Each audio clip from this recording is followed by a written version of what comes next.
Hello, good evening, everyone. Welcome to another episode of Crypto Watch. Right, good evening, everyone. Hope your Sunday is going well so far.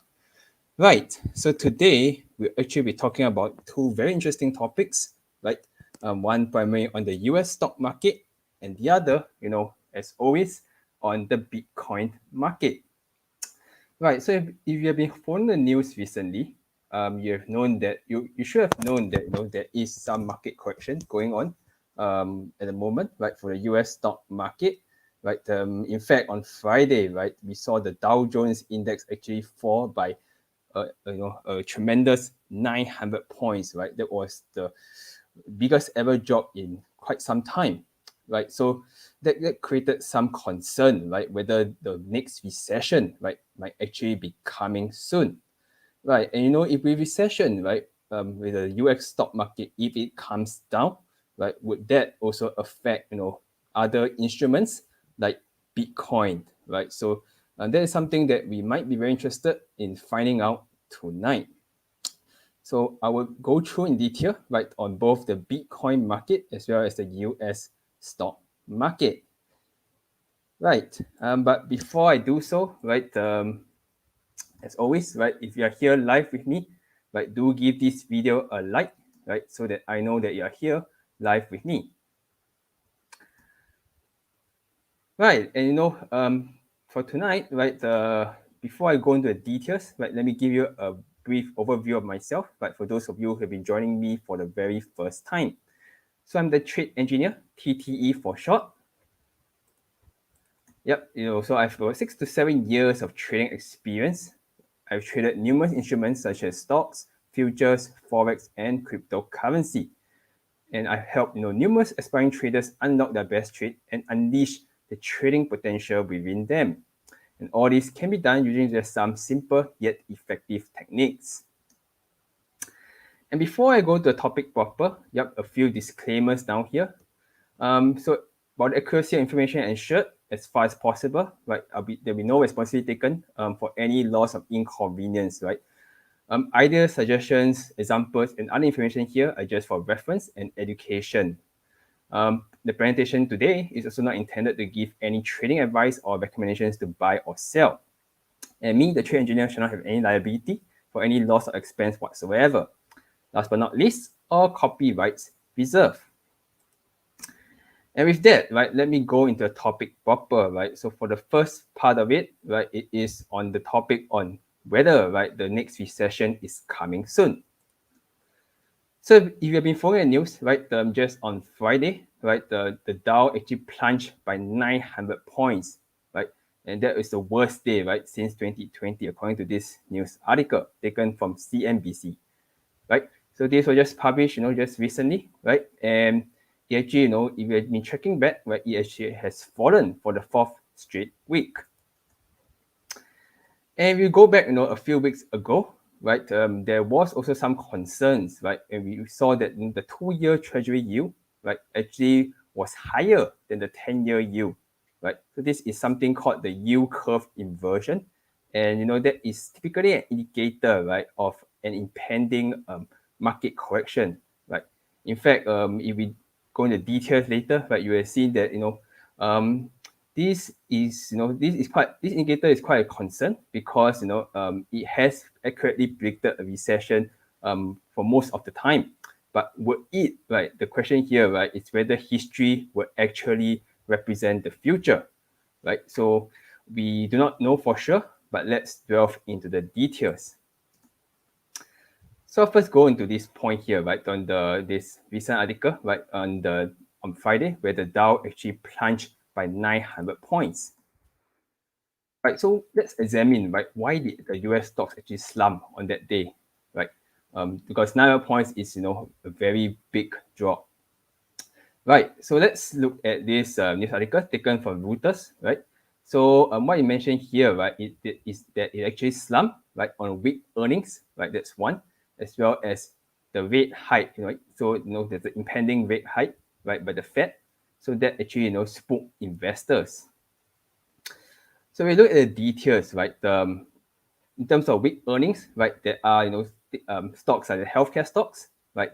So in particular, they mentioned HCA as well, Intuitive Surgical, right? So they actually slumped because of poor earnings, poor healthcare earnings, right? And there's also the tech companies as well. So if you're following the news as well, you have realized that Netflix, right? Netflix actually dropped quite tremendously, right? Last week, right, at about 35% get down. So that actually dragged down the whole tech market as well. And with the rate hike, the impending rate hike, right?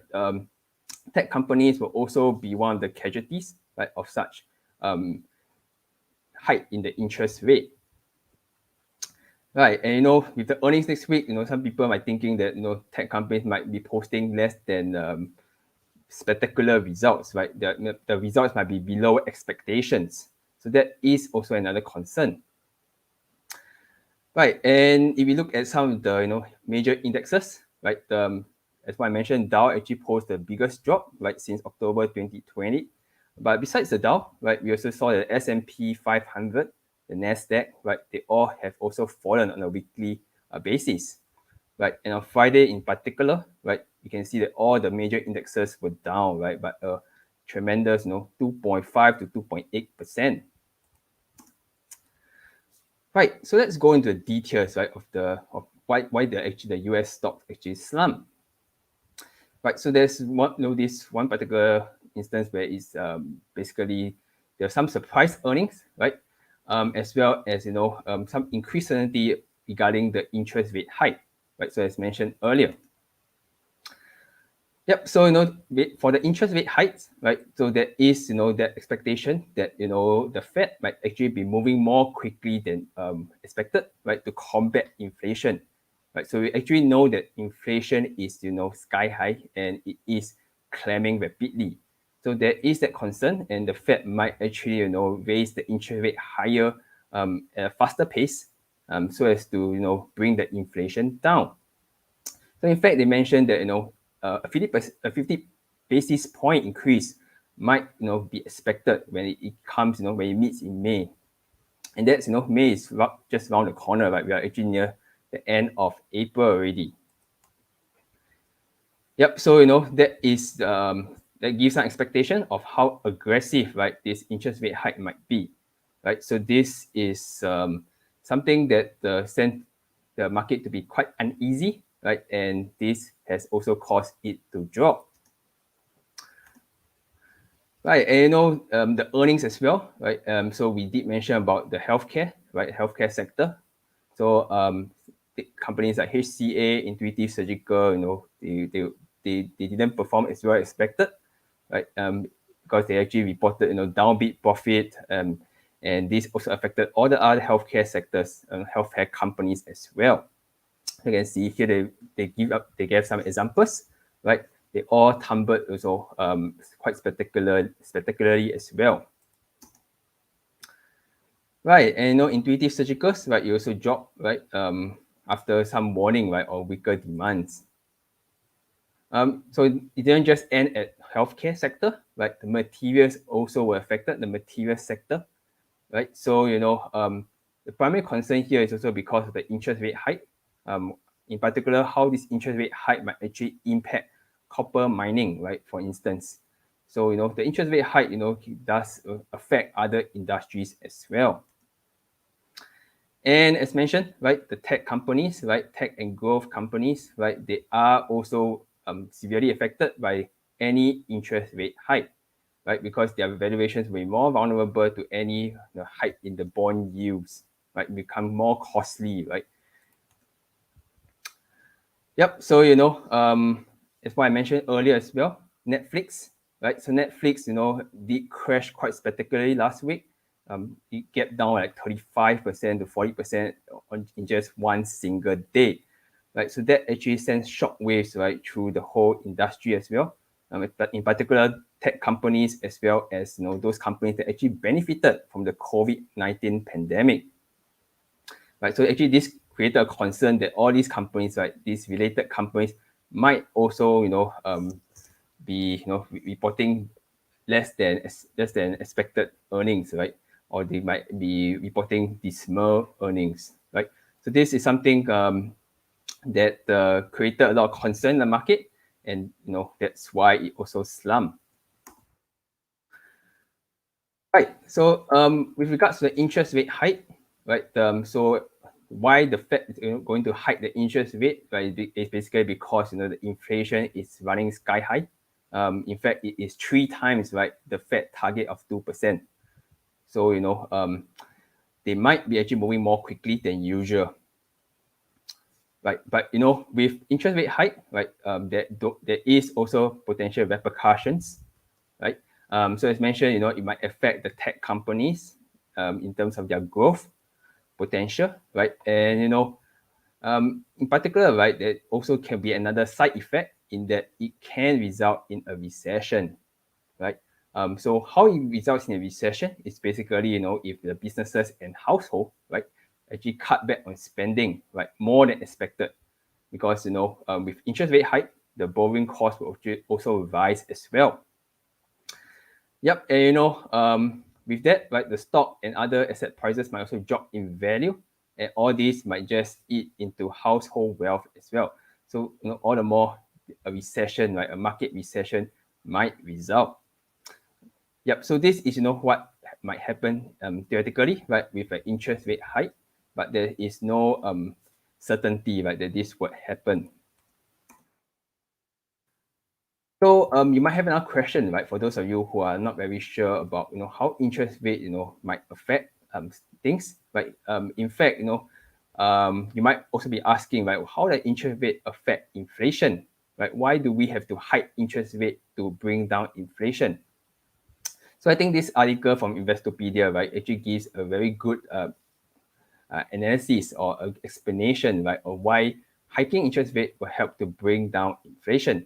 Right, so basically, right, it increases the level of risk-free reserves in the financial system, right, and limits the money supply available for purchases of riskier assets. And with the high interest rates, right, it actually discourages consumer and business spending, right, especially on finance, big-ticket items like housing and capital equipment, right, and it also weighs on asset prices. Right, so all these, right, might actually affect inflation as a result. Right, so that is the first part, right, on why the Dow actually plunged, right, or how it affected the whole US market in particular. Now let's look at the another recent development on the yield curve inversion, right? Whether these 2 years, topping of 10 years if Treasury yield rates is actually a concern, right? Whether this yield curve inversion is actually a concern, right? So what is this yield curve inversion all about? So basically, right, if the longer term yields fall much faster than the short term yield, right, that is known as the yield curve inversion, right? So why does this occur? So this occurs, right, basically when there is a surge in demand, right, for your long term bonds, right? So that means, right,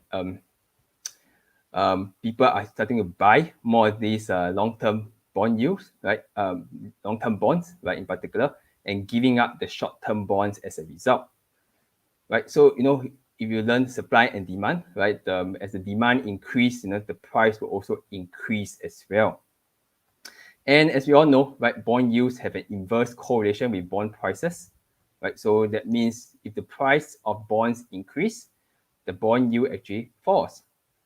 Right. So what does this mean, right? So as the long-term bonds prices actually increase, right, the bond yield also fall as well, right? So and conversely, right, as they give up the short-term bonds, the price of short-term bonds fall and their yields rise. So this bring about that inverted yield curve, right, where the bond yield for the shorter term is actually higher than the bond yield for the longer term. So this, created quite a bit of concern and actually caused quite a huge sell-off, right? 2 weeks ago, or actually more than 2 weeks ago now. Yep. So it's a few weeks ago, and basically, right, why it actually caused a sell-off is basically because of what this implies, right? If there is a surge of demand in the longer term bonds, right, it means that there is some risk aversion, right, people are shying away from risk and buying the safe asset, right? Because bonds are usually known as the safest asset, and people don't usually want to be locked in for a long period of time, right? Unless they are worried that in the short term there might be some economic recession, right? So that created this concern that there may be a growing trend, right? That is there's this concern about recession that might be coming, right? That might be coming soon. So that's why people are buying the longer term bonds.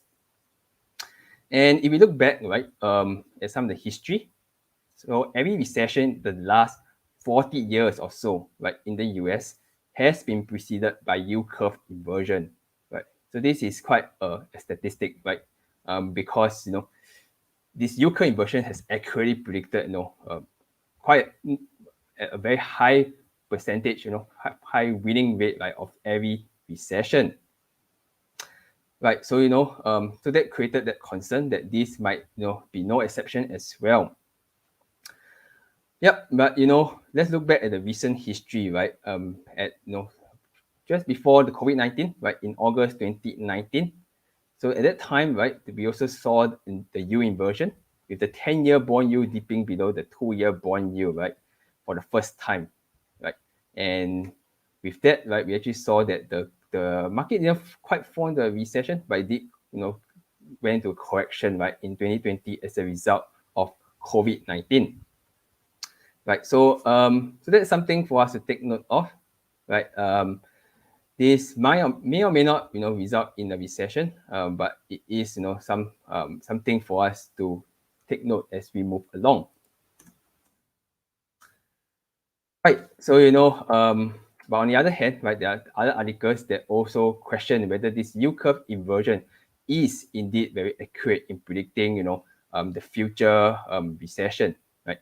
Because one thing they point out here, right, from this article ig.ft.com, right, basically is that it has been muddled by Fed bond buying, right, as well as some quantitative easing programs from other central banks around the world, right? So this is kind of skewed because with these easing programs as well as the Fed buying the bonds, right, these have muddled the predictive powers of the yield curve, right, because they have actually stepped into the market, right? Yep, so that is what's the take for this article, but we shall see whether this is indeed true. Right, another article taken from Reuters.com, right? So this was taken just recently, right, about a month ago on 28th of March, right? So over here, right, it did mention about because we were mentioning about 2 years and 10 years yield curve inversion, but here it also talks about another time period, right, the 3-month time period. So it gives different different viewpoints, right? With this, you add in this third dimension of the shorter term, the even shorter term bond yield, right? The 3-month treasury bills, right?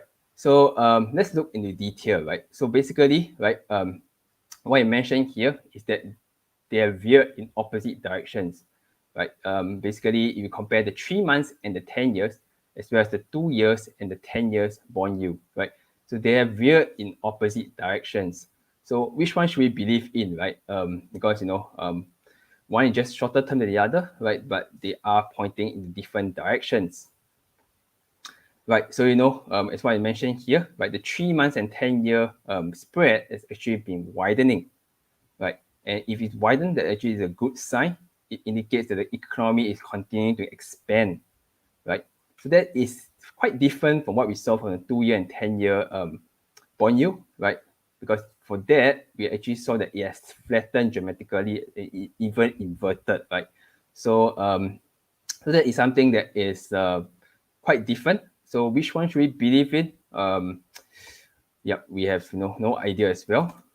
But let's look at the US yield curve, right? As this is what I explained earlier in the article. So this is shown on on a graphical representation. So basically what we see here, the 3-month 10-year yield curve, right, as shown in the blue line, right, you can see it is increasing, and it recently reached high, right? But this is totally opposite, right? For the 2-year and 10-year yield curve, right? It is moving in the opposite direction and is forming a new low, right? So over here, this means economic expansion, and over here, it could mean a recession, right? So which one will eventually occur? Will it be a economic expansion or will it be an economic recession, right? This is quite confusing, right? So yeah, let's go back to the question again, right? Is the next recession coming soon? And let's ignore all those that we, all those we just create the backdrop, right? A backdrop for us. But let's look at it from a technical standpoint, right?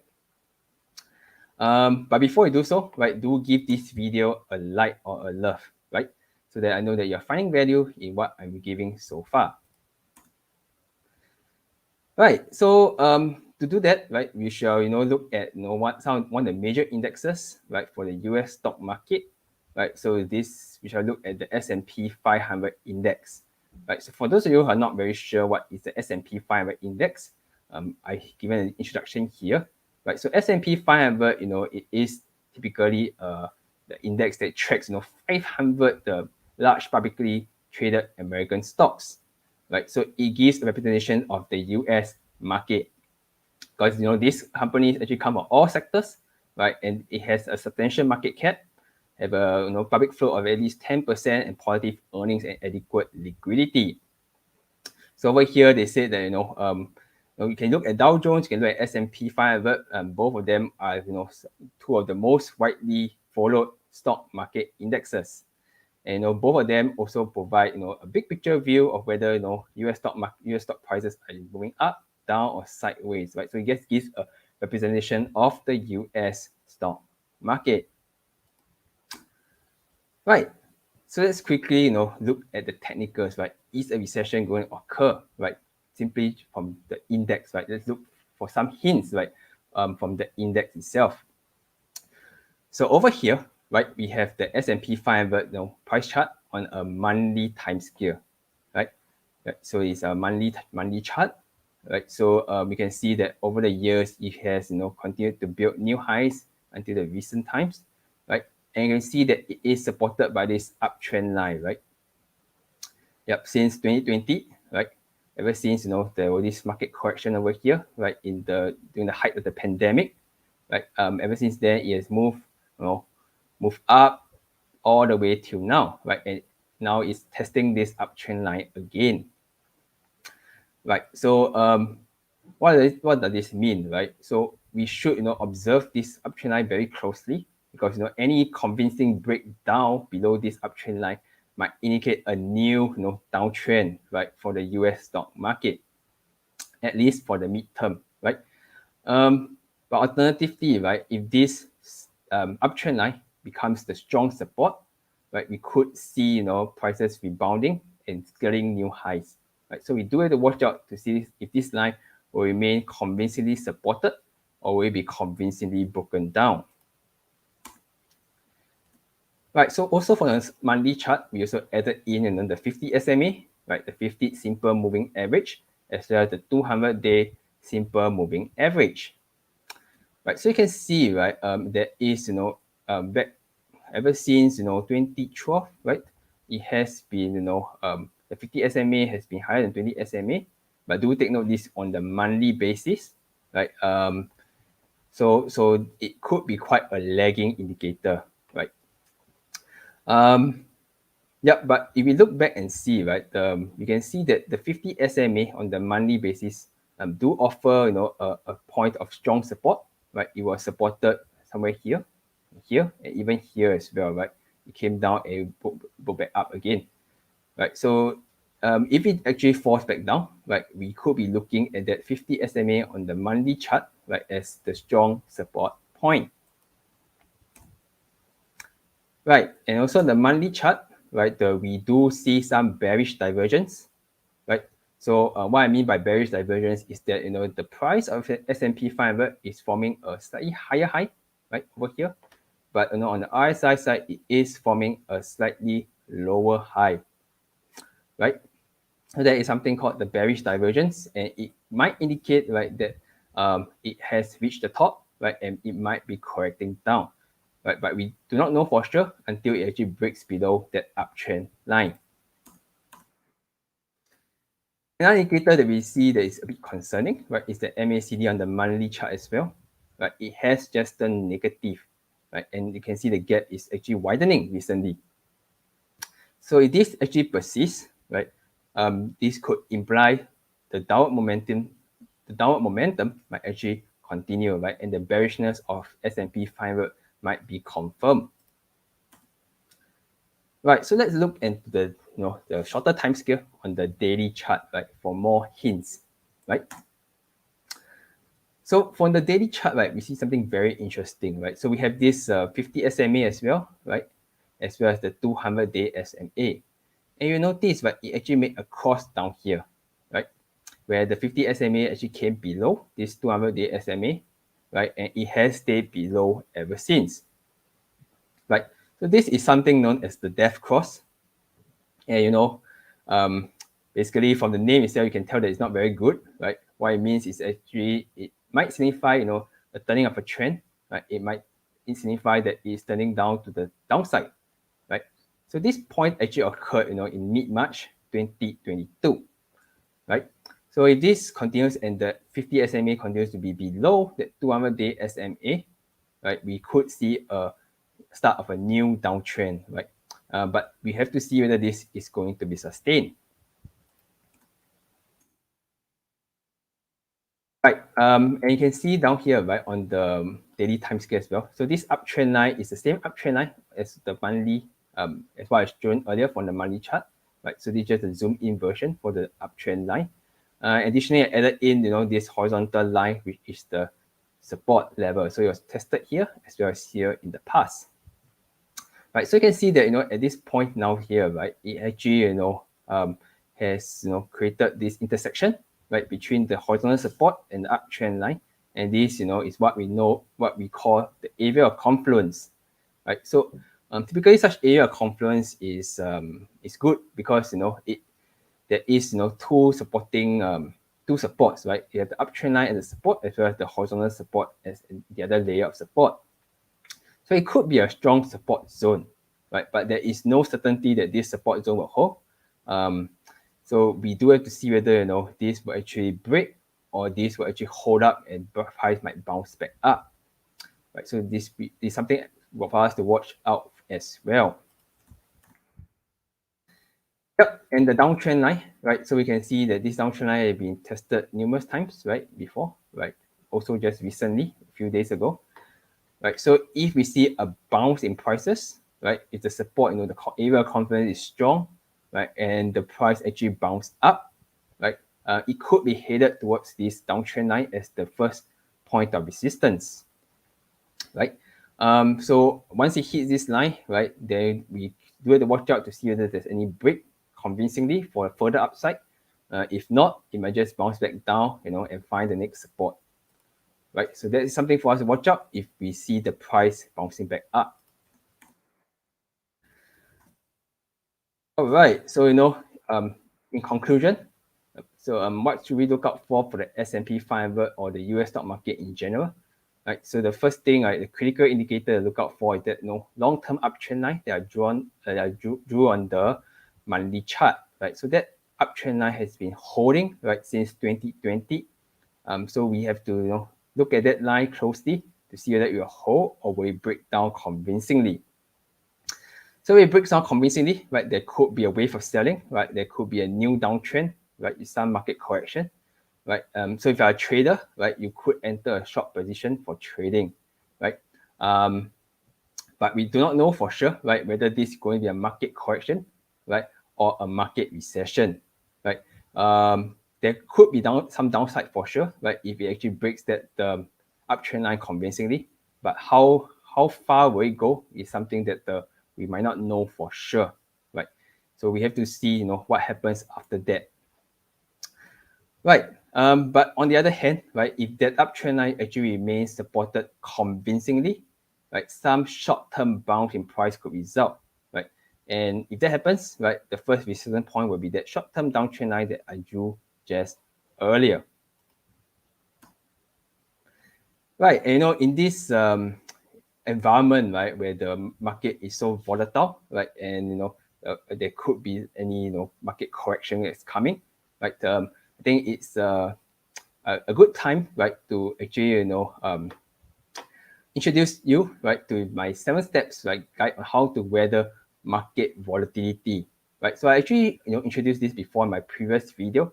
For those of you who haven't downloaded it already, right, you can actually go on down and click on this link, right? I will put it in the comments as well later after this video ends. And you can download it for free, right? Basically, it's my free step, right? My 7-step guide on how you can actually weather the market volatility. Right, so this is my own perspective, and I hope that these 7 steps will help you, circumvent, any market volatility that might result, right, in the future. Right, and that actually concludes my analysis for the US stock market, right? So if you have found value in my sharing so far, right, don't forget to give this video a like or a love, right, so that I know that you're enjoying my sharing so far. Right, and with that, right, we have finished the first part, right, on whether the next recession is coming, right, and let's move on, right, on the topic on Bitcoin, right, what's the future, right, for Bitcoin, and would it actually mirror the movement of the US stock market? Right, but before I do so, right, just to recap, right, in case some of you might have forgotten what I have mentioned last week, or you might not have tuned in last week, right? Let me do a quick recap, right, of what I mentioned in my last week analysis. Right, so actually, I muted the sound because there's some copyright for the sound. So you want to see the full video, you can go on down to my TikTok channel at The Trade Engineer, right? That's the handle. Right, so last week, right, when I talked about Bitcoin, on daily analysis, I did talk about this uptrend line, right, where it was supported, right? That's the first of all. And we talked about this first horizontal support at 39,600 to 39,700, right? We were just supported at that time. And, it created the area of confluence, right? Right, so it could be a strong support zone. And I also highlighted other key, horizontal support levels you can watch out for, right? Second support and the third support, right? And the first horizontal resistance, right? That's something to watch out if there's some upside to Bitcoin. Yep, and other horizontal resistance level, right? If that first resistance level actually breaks. And the day MACD was still negative at that point. But the gap was narrowing, right? So we weren't quite sure whether you actually crossed over. Yep, so that was a quick recap, right, of what I mentioned last week. And fast forward to today, right? 7 days of trading. Let's see what has happened, right, ever since then. Right. But okay, before I do so, right, let me just do a quick recap again, right? In case that was a bit too fast for some of you, right? So the uptrend line, right? This is the uptrend line that I drew in the TikTok video, right, or I shared last week. First horizontal support, right? So it was testing that level, right? Previously as well. So we weren't quite sure whether it remains supported because it's quite close to this horizontal support. From that area of confluence, right, and whether this will actually remain as the strong support zone was the question that we asked last week as well. So if it actually breaks, right, we could be looking at these two hotspot level, right, 39,100 to 39,200, right, and if it breaks down further, right, we're going to 38,100 to 38,200. If there's upside, right, we could be looking at the first horizontal resistance at 41,700 to 41,800. And if there's it breaks, right, we could be looking at the second and third resistance level, around 42,400 to about 44,000, right, at the third resistance level. And the daily MACD, right, the gap was narrowing, but it's still negative. Right, so what you mentioned then, right, we had this suggested trading plan, right, both on the long and short side, right, for traders. So what we mentioned, right, is that, if there is, we could enter a long position, right, if the area of confluence holds convincingly, right, and or if the MACD actually continues to be less negative. And we can actually add our long position, right, if we see more confirmation, right, in the sense that if we see the first horizontal resistance breaking convincingly, or MACD crossing over to the positive region. And we can take profit, right, at about the second and third horizontal resistance, right? But on the converse side of things, right, if Bitcoin actually turns bearish, we could enter a short position, right? And that is if the area confluence is broken convincingly, right? Or if the MACD actually becomes negative. And we can take profit, right, at the second and third horizontal support levels. Right, so let's see, right, what happened, what has transpired ever since then. Right, so here's the updated chart, right? The 7 days of trading, right, since last week. And you can see, right, on a glance here, but actually, price actually make a small rebound back up before it came back down. Right, so let's look in the details, right, of what happened. So at this same uptrend line, right? For a few days, right, it was trading above this line, right? But it actually broke, on few days ago on 22nd of April, right, somewhere here. And currently, right, it's trading below this line, right? So the first horizontal support that we drew last week as well, right? There was the about 39,600 to 39,700, right? So it did also trade above this line, right, for a few days, right? But ever since then, after a small bounce up, it actually broke slightly below this level now, and it actually, can see that it's trying to reclaim this as a support, right? Area of confluence that we drew last week, right? So you can see, right, that as what we saw earlier as well, there was a slight bounce in prices since then, but after that it came down, right? So this was a slight bounce in price. And these were the two other horizontal support level that we drew, right? So you can see that, now it is, testing the second horizontal support, right? In fact, it hit on 22nd of April after breaking the uptrend line and the first horizontal support. As for the third support, right, it hasn't hit there yet, right? The third support is here, right? It's now trading here, so it hasn't really hit there yet. But we shall see, right, how things go next week. And of course, the first horizontal resistance, right? You can see that it tried to break, right, this first horizontal resistance, right? It broke slightly, right? But it couldn't quite close above this first horizontal resistance, right? And ever since then, it corrected back down, right? You can see the closing prices for all these candlesticks, right? It has never crossed the first horizontal resistance, right? And the daily MACD, right? The daily MACD was actually quite positive, right? You can see that the gap actually narrowed, and very recently, right, it has actually made a crossover into the positive region, right? So that is a good sign, right? That could actually mean that, it may be making, a turn for the upside, right? But let's see how it goes, right? And let's, delve the details at my later section. Right, so a brief recap, right, of our trading plan last week, right? So our trading plan last week, right, as what I mentioned, this was what I mentioned just now.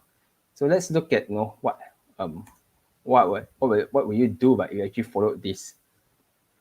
So actual trading plan, right, it actually will be number A, right? You actually go for a long position, right? Because we saw that the area of confluence actually held convincingly, right, for that first period of time, right? At least for the first part of the week.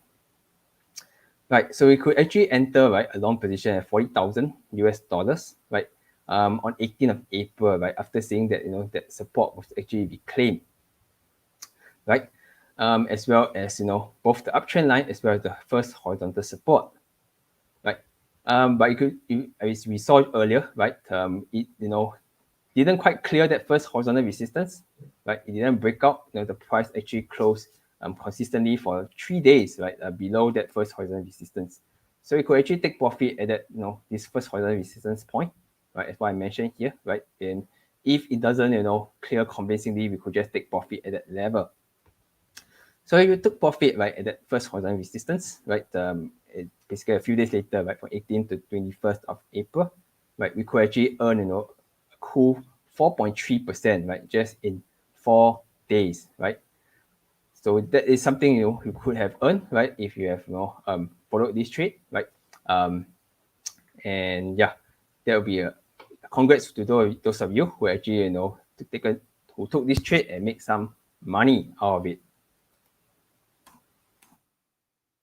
Right, but more importantly, right, now that has passed, right, there is now history, right.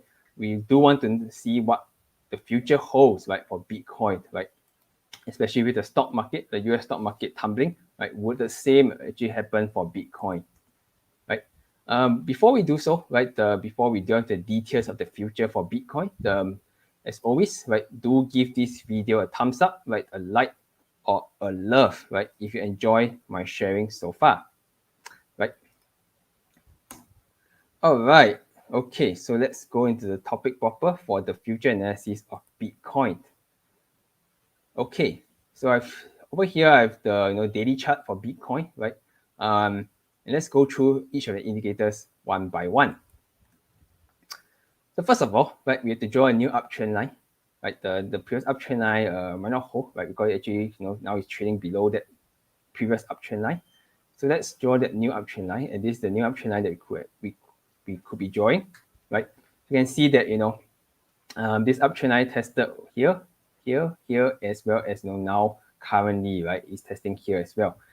So the question here will be whether it can stay convincingly supported, right, in future, because as a moment, right, it is testing this new uptrend line once again, right.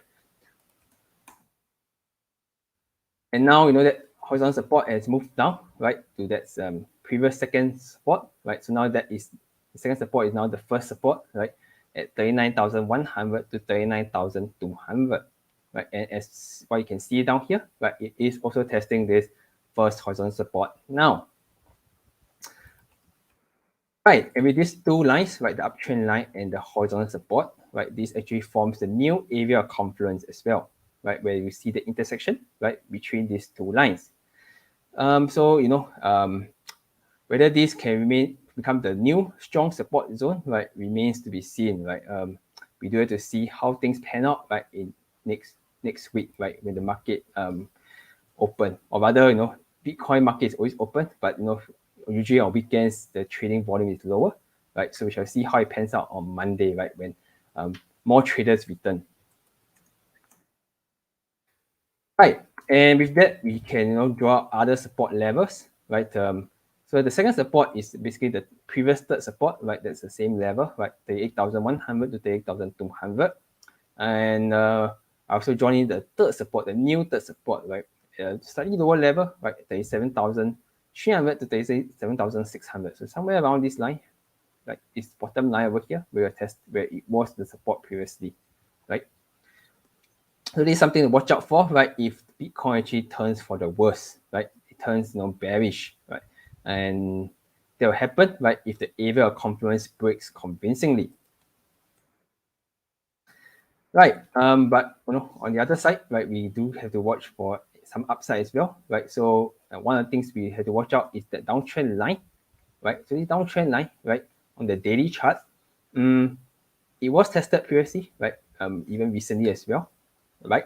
Where we actually, where this actually tried to break the first resistance level, right? But it didn't. So now this has formed, the first resistance point, right?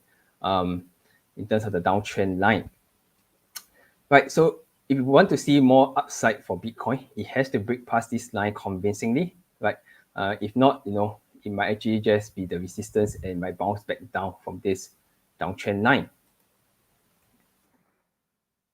Right, and resistance levels, like horizontal resistance level, to watch out for. right? So if it makes a turn for the upside, we could be watching out for all these levels, right? So the first of all will be that same resistance, right, that we mentioned previously last week, and which it cleared, momentarily, but didn't quite close above this line, right, at 41,700 to 41,800, right? So it does have to close above this first resistance line, right, before it can challenge the next resistance, right, 42,400 to 42,500, as well as the third resistance at 44,000, right? So these are levels to watch out for further upside. And the daily MACD, right, as mentioned earlier, right, we did saw that it crossed over to the positive region only just, yeah, but it's not very convincing, right? At the moment, it's like close to zero, right?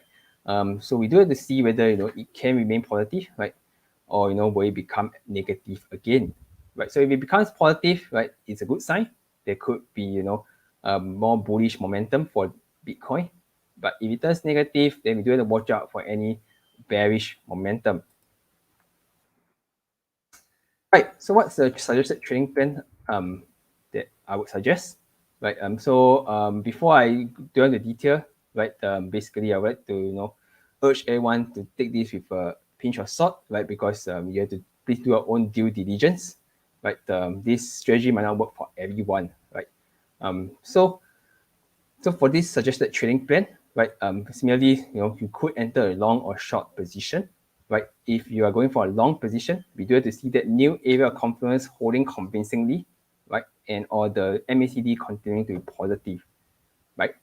So if that happens, right, we could take a long entry, and we get further confirmation, right, in terms of the downtrend line clearing, or the first horizontal resistance clearing convincingly, right? We could add long positions, right? If not, as per last week, right, we could actually take profit at that level, right? And if we actually add longs, right, and it moves up further, right, then you could take profit at the higher levels, the second and third horizontal resistance level.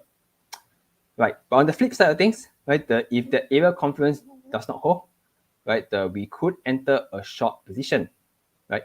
But we do have to see that the area confluence is broken convincingly, and we also see that the MACD becomes negative, right? So this is the end of all, right? So any of the indicators, if you see this happening, right, we could enter a short position, right? And if that happens, right, we could take profit at the second and third horizontal support levels, right? So this is quite similar to the trading plan last week, right? And let's see how this pans out, in the next 7 days. Right, and that actually concludes my analysis for Bitcoin. And once again, right, if you have found value in my sharing so far, right, do click on that like or love button, right, so that more people can benefit from my sharing, right. Facebook will push it out to more people, right, and more people would benefit. Right, and for those of you who tune in late, right, I actually shared this earlier, right, when I went through on the recession, right, on whether the next recession is coming soon, right. It's absolutely free, right. You can head on down to this link, right, to download my 7-step guide on how to weather market volatility, right. So I'll paste the link right in the comments after this video ends. Right, and other reminders, right, if you haven't joined me in my Facebook group, you can also join me there, right, where I will be sharing, not just on Bitcoin, but I'll also be sharing on stocks, futures, anything that related to trading, right. So you can join me there, right, but do answer the membership questions before clicking the apply button, right. And last but not least, right, you can also follow me on my social media pages, right. I have a variety of them, right. So at my Facebook page, right, Instagram, Twitter, as well as TikTok, right, my newly created TikTok channel, right. So you can follow me on any of them, right, and hope you can derive some value, right, from my sharing. And last but not least, right, just like end off, right, urging everyone to click that like or love button if you haven't done so already, right, so that I know that you are enjoying my sharing, and I will continue sharing such content with all you every week. Also, right, do leave a comment below on what you think of my sharing today, right, and if you got any questions, you can also leave it in the comments. I would answer them, right, when I see them. Right, and you can give this video a share, right, so that more people around you can benefit from my sharing as well. Right, so I hope all you have, derived some value tonight, and whether there's going to be a market recession, on the US stock market as well as the outlook of Bitcoin, right? Yep, and hopefully, it will guide you all for the next week, right? So happy investing or trading, everyone, and see you guys, next week at the same time at 9:30 p.m. See you guys, and good night.